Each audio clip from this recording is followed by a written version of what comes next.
In the US, Martin Luther King, the great march, they walked, and today we can see results.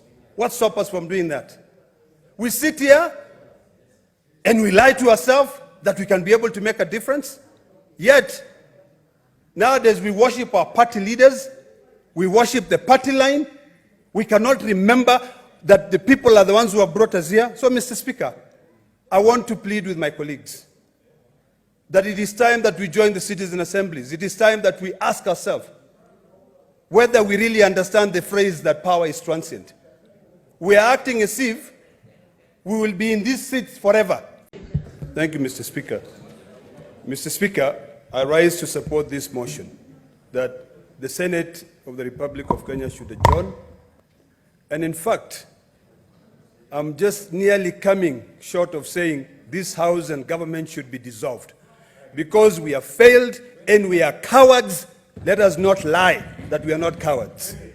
Mr. Speaker, what is leading this country right now are citizens' assemblies. Recently, there was a citizen assembly through the space of Twitter or X. It brought about over 1.2 million people to listen. This country, Mr. Speaker, is going through a crisis that is unheard of. This is a crisis. It is a fire that has been lit up by the IMF, and we know very well that IMF does not put out fires in countries, it lights them. Mr. Speaker, the only thing that makes sense today is for us to be with our citizens and try to demystify what is happening in this country. Mr. Speaker, my colleague has spoken here, Senator Mogeni, and he has pointed out the lack of respect to the rule of law by this parliament, because the National Assembly is part of this House, where the National Assembly is amending 3 pieces of legislation that are supposed to be considered by both houses, and nobody gives a hoot in hell about the consequences. This House sat, amended the Housing Act, proposed, by then it was a housing bill, and made sure that what was being put out there, that we are building houses for the poor, those houses cannot be sold. Now, through a miscellaneous amendment, or through the Finance Act, or the Finance Bill, the National Assembly comes in and removes that, because you don't care. Mr. Speaker, some of us are being bashed outside. I am personally being bashed outside because of miscommunication. Mr. Speaker, there was a conflict of interest bill which was brought into this House.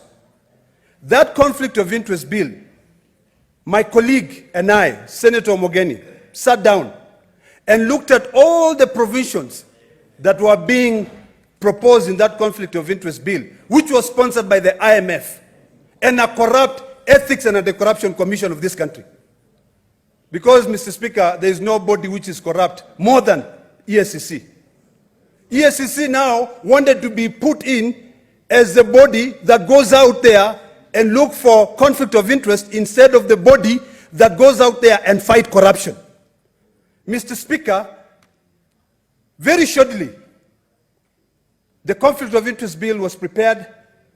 It was tabled on the National Assembly by the majority leader, Kimani Ichung'wah. And in that conflict of interest bill, it was proposing to amend the following acts which exist: the Leadership and Integrity Act, Ethics and Anti-Corruption Act, Anti-Corruption and Economic Crimes Act, Public Procurement and Asset Disposal Act. And Mr. Speaker, as part of those provisions that we amended in this House, and 80% of those amendments were actually brought by my colleague. He was attending court in Narok on that day, so I read on his behalf. The one which was really vexing, Mr. Speaker, and it is important that people know out there before they just come out and shout, was in the definition of a relative. And I want to read what the definition of a relative was. Mr. Speaker, before I even read what the definition of a relative was, that bill which was being brought here was being rushed hurriedly. The only thing we could not do was actually to reject that bill. And I now stand corrected. We should have actually rejected it in the first place.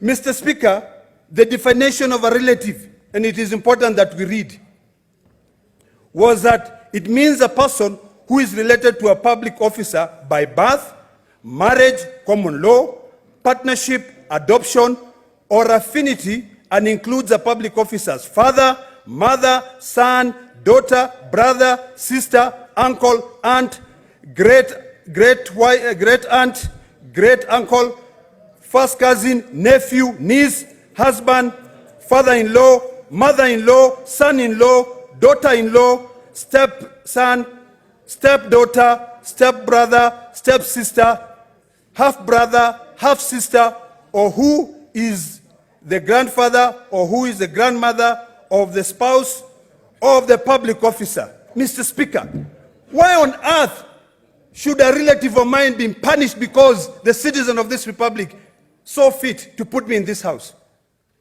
A step sister-in-law should not be allowed to do business with the government just because Ledama Ole Kina has been elected in this house. That is ludicrous, Mr. Speaker.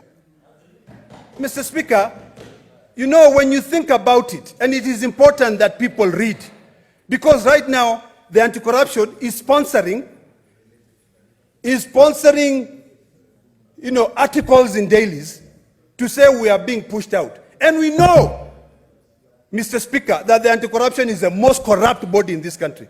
Most corrupt body in this country. Governors are swimming in wealth. They are buying properties. Cabinet secretaries are making billions, Mr. Speaker, on a monthly basis by taking bribes simply on issuing licenses. You issue a license and you are told, pay X amount of money. Mr. Speaker, let us call a spade a spade. We have failed as this country. Mr. Speaker, 3 a.m. in the morning I couldn't sleep. I was asking myself, how powerful can a person be such that over 200 members of parliament who are elected by people to come and represent them cannot reason. They cannot use their medulla oblongata. They just go in as like sheep. They follow. They cannot ask, what are the consequences? What are the unintended consequences? Mr. Speaker, what am I going to be doing in this house? Today, I am mourning a young man from Narok County who was shot outside this parliament. This young man,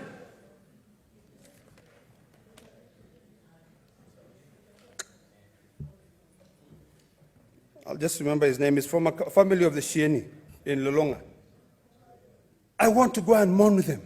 I want to go and listen. In fact, what we should do, Mr. Speaker, is that if we care about this country, we should be joining the Gen Zs on the streets and fighting for their rights. We should be joining the Gen Zs because we have failed. You know? But people don't care. We just want to line our own pockets. We just want to appear as if we are important. We are not important. Those people are the ones who have made us important, Mr. Speaker. Mr. Speaker, history has great men and women who non-violently walked across. Gandhi and his supporters worked for 240 days until they won. Mr. Speaker, in the US, Martin Luther King, the great march, they walked, and today we can see results. What stops us from doing that?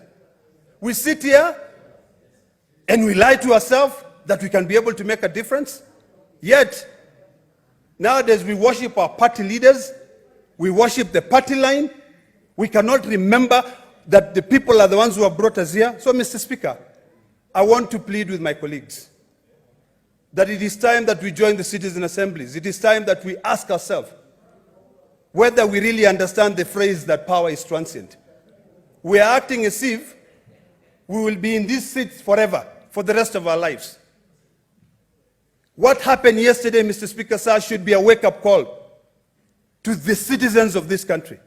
We should all remember that we are here for a very short time.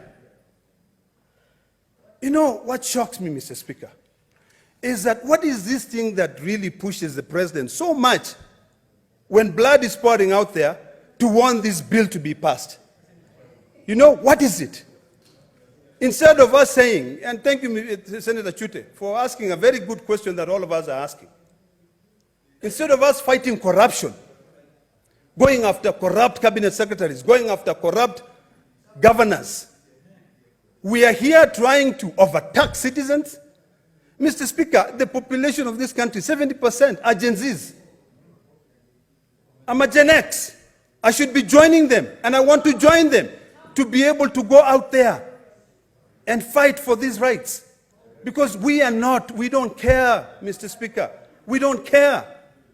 We're just busy lining our own pockets. It is sad, Mr. Speaker. So, Mr. Speaker, I want to correct out there.